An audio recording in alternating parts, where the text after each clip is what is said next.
நல்லாவே தெரியும். அதனால தான் நமக்கு எதிராக அவ்வளவு அவதூறு பரப்புறாங்க. என்னென்ன அவதூறு பரப்புறாங்கன்றது உங்களுக்கே நல்லா தெரியும். ஆனா அவங்களுக்கு தெரியாது, என் மேல அவதூறு பரப்புனா அது மக்கள் மேல அவதூறு பரப்புற மாதிரின்னு. எனக்கு அரசியல் தெரியலன்னு சொன்னா அது மக்களுக்கு அரசியல் தெரியலன்னு சொல்ற மாதிரின்னு. என்ன அசிங்க அசிங்கமா பேசினா அது மக்கள் அசிங்க அசிங்கமா பேசுற மாதிரின்னு. எனக்கு எதிராக செய்யற ஒவ்வொரு செயலும் அது மக்களுக்கு எதிராக செய்யற செயல் அவங்களுக்கு தெரியாம போச்சு. இந்த விஜயும் மக்களும் வேறு வேறு இல்லை.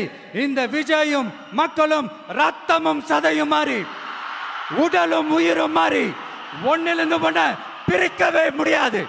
எஸ், சென்சிட்டிவான சென்டிமெண்ட், அது சென்சிட்டிவான சென்டிமெண்ட்.